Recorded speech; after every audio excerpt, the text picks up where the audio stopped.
Tesman * enters, dressed for the party.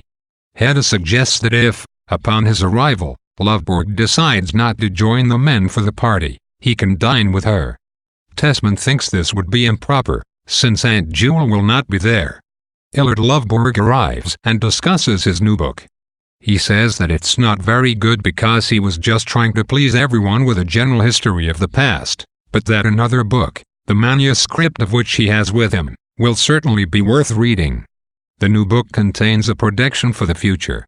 Illard also states that he won't compete with Tesman for a position at the university, as he only wants public acknowledgement of his reform and success.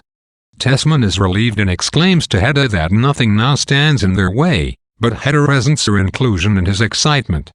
At this point, Hedda suggests that the men have some punch before leaving, but Illard refuses, not wanting to drink alcohol. Thus, Brack and Tesman go to an adjoining room to enjoy their punch, while Hedda entertains Illard. He immediately expresses dismay at having to refer to Hedda as Hedda Tesman rather than Hedda Gabler. They begin a discussion about their past, and when Tesman re-enters from the other room, they pretend to be talking about pictures of the mountains that Tesman gathered on their honeymoon. Illard correctly guesses that Hedda does not love Tesman and asks whether she ever loved Illard. She admits that it was thrilling to share a special intimacy with him unknown to anyone else. They reminisce about how Illard would confess his drinking problems to Hedda. When their relationship as comrades became too serious, Hedda broke off their relationship, even threatening to shoot Illard with her father's pistols. Yet she was too afraid of scandal, and it was at this point that Illard went to the Elfsteds. Illard says he has confessed nothing to Mrs. Elfsted because she is too stupid to understand. Hedda then says she has something to confess to Illard. Illard guesses that it might be that they share a passion for life, but Hedda warns him not to get carried away. At that moment, Mrs. Elfsted enters. She greets the men in the other room.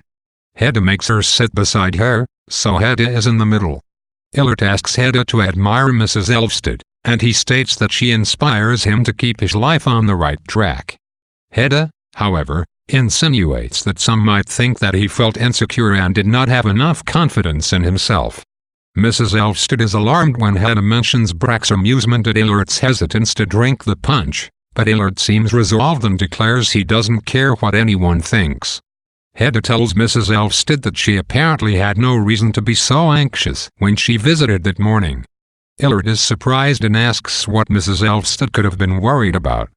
Illard is angered by Mrs. Elfsted's presumption that he might go on a drinking binge now that he is in town. In defiance, he quickly downs a drink and pours himself another. Mrs. Elfsted is horrified, and Illard asks whether it was a conspiracy between her and her husband that Mrs. Elfsted come to town to spy on him. He decides to go to the party with Judge Brack and Tesman, and he takes the manuscript of his upcoming book with him, to show parts of it to Tesman at the party. He promises to return later to escort Mrs. Elfsted home. The three men leave. Mrs. Elfsted is very worried, but Hedda insists that she stay and wait for Illard's return. She promises that he will return with wine leaves in his hair. We learn that the woman who Mrs. Elfsted was worried about, the woman from Illard's past who threatened him with pistols, was Hedda. This was suggested at the end of Act 1, when Hedda goes to play with her pistols. Ibsen often hints at the true nature of a relationship before making it clear. Hedda clearly keeps Illard in a fairly high regard, yet she does not refrain from manipulating him, causing him to drink after years of abstinence. She seems to enjoy semi-adulterous relationships with men not because she admires the men, but because she wants to control them. A key method in controlling Brack and Illard, apparently, is to make them think that she wants to keep them in her confidence without letting Tesman know. When Tesman nears the couch where she and Illard are talking, she quickly changes the subject. At the same time, one often wonders at Hedda's sanity.